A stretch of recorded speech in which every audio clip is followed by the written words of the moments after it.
Pour bien comprendre cet événement, il faut remonter un peu en arrière. Dès 1958, les combattants de la guerre de libération d'Algérie portent le combat jusqu'en métropole. Le FLN commet des attentats, il mobilise ses partisans. Au micro Jean Piazza. Extrait d'un journal radio de l'époque. De quelle offensive faut-il parler en premier ce matin? De celle du froid, de l'hiver précoce et que l'on annonce rigoureux. L'hiver tient une grande place, il est vrai, dans la presse ce matin, mais ce n'est pas, hélas, la seule offensive. Il en est de plus préoccupante. Celle des éléments FLN de la région parisienne en particulier. Le fait qu'il n'y ait eu aucun désordre hier soir ne doit pas conduire hâtivement à la conclusion qu'il n'y aura pas d'autres manifestations. Et voilà pourquoi la préfecture de police s'emploie donc activement à découvrir un local où pourraient être transférés les musulmans dont la situation est en cours d'examen. Encore faudrait-il que les manifestations ne se reproduisent plus, mais rien n'est moins sûr. 17 octobre 1961, des Algériens manifestent pacifiquement à Paris contre le couvre-feu qui leur est imposé. Premier massacre, la répression de la police est d'une brutalité inouïe. Entre 100 et 200 manifestants vont trouver la mort. Les positions se radicalisent, les esprits sont chauffés à blanc. L'année suivante, des partisans de l'Algérie française regroupés au sein de l'OAS s'en prennent à des personnalités qu'ils accusent de négocier l'abandon de l'Algérie. 7 février 1962, une vague d'attentats vise une dizaine de personnalités à leur domicile. Parmi elles, André Malraux, le ministre de la Culture du général de Gaulle. Le soir même, ce dernier s'invite à la télévision. Oui, nous vivons des jours assez tendus et la route est assez difficile.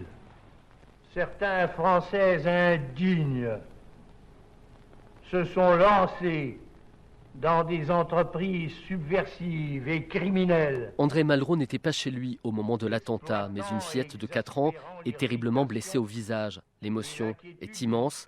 Le lendemain, 8 février, malgré l'interdiction de manifester, 2000 personnes affluent vers la place Bastille à l'appel des syndicats et des partis de gauche pour dénoncer les crimes de l'OAS et réclamer la fin de la guerre en Algérie quand les policiers se mettent à charger. Nous avancions sur ces forces de police qu'elles se sont mises en mouvement. Léo Figuère, maire communiste de la ville de Malakoff en région parisienne. Et elles se sont mises en mouvement au pas de course, au point que, surpris, étant à l'avant-garde des élus, je me suis aplati au sol, mais je n'ai pas moins reçu des coups de matraque, la tête un peu fendue et des doigts écrasés. C'était déjà une première charge, il y en avait une deuxième qui arrivait. Heureusement pour moi, des militants qui se trouvaient sur le bord du trottoir m'ont tiré à eux et m'ont sauvé sans doute, parce qu'ils tapaient en vue de crever les gens. Pris de panique, des manifestants tentent de se réfugier dans une bouche de métro à la station Charonne. Parmi eux, une comédienne extrêmement populaire en France, Marina Vladi. Ça s'est dérobé sous mes pieds, j'ai basculé dans le métro. Les grilles étaient ouvertes, contrairement à ce qu'on dit. J'ai surnagé en me poussant de toutes mes forces parmi ces corps qui roulaient, qui s'entassaient sur plusieurs épaisseurs.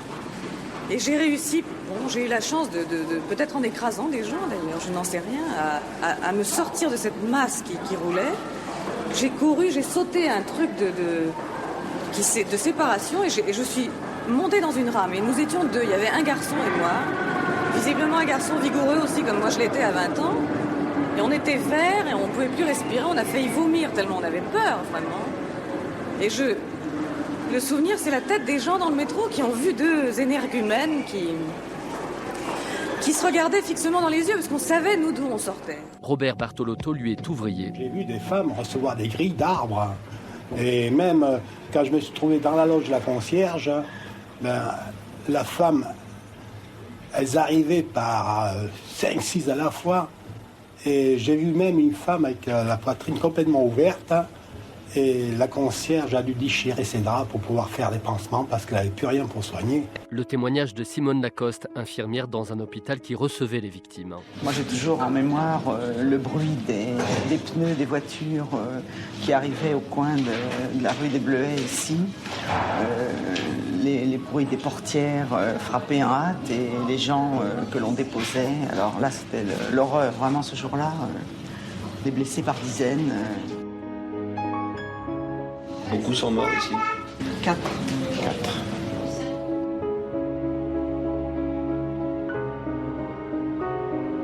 En tout, 9 morts, dont une jeune fille de 16 ans, 50 blessés graves, 250 légers.